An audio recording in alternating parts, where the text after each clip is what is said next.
Европа решила да крати пари во Македонија. Бог да чува. Што да им правиме кога си немаат гатачка, па да им каже дека ние секогаш джокер во ракавот имаме? Владата одлучи, се издава нова еврообврзница до 650 милиони евра.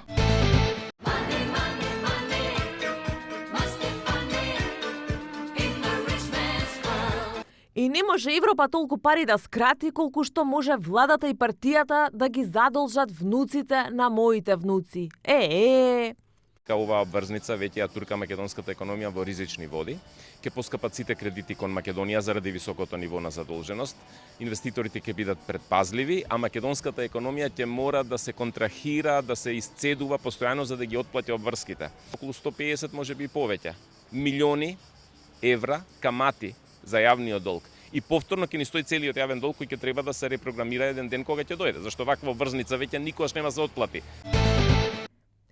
Избори се ближат, затоа и долгови се нижат. Еврообврзницата директно ќе влијае врз изборниот процес на земјата, оценуваат дел од аналитичарите. А неделата почна со бриселски авер. Дури прогнозата беше дека некому, можеби и памет ќе му дојде. Европската Унија ќе им додели на Србија, Албанија и Косово 96 милиони евра финансиска помош за изградба на железнички инфраструктурни проекти.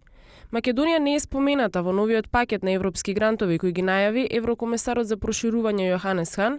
Неофицијално, дипломатски извори брифираат дека е предложено целосно одземање на владините ингеренции за користење на европските пари од ИПА фондовите.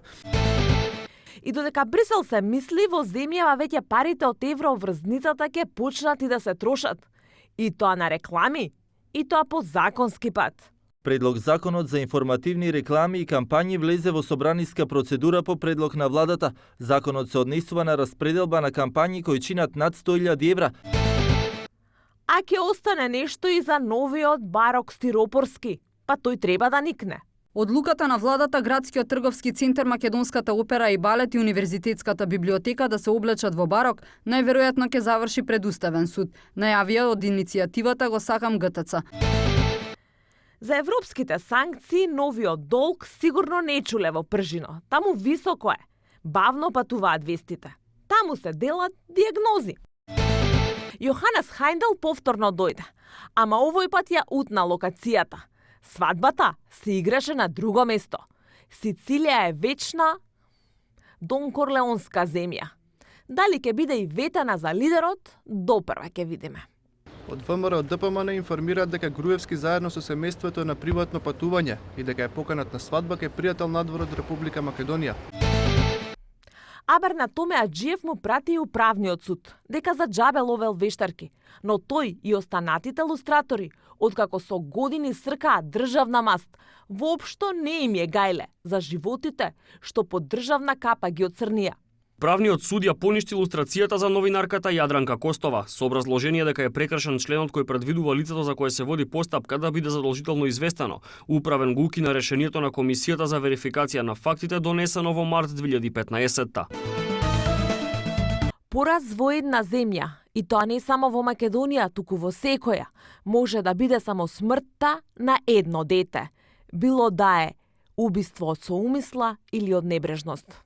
Возачот кој намерно го усмрти 4-годишниот Алмир Алиу да биде казнет со најстрогата казна која законот ја предвидува. Ова денеска од судските органи го побараа стотици кумановци кои со паролата за правда и со порака дека секој може да биде Алмир, мирно протестираа низ градските улици.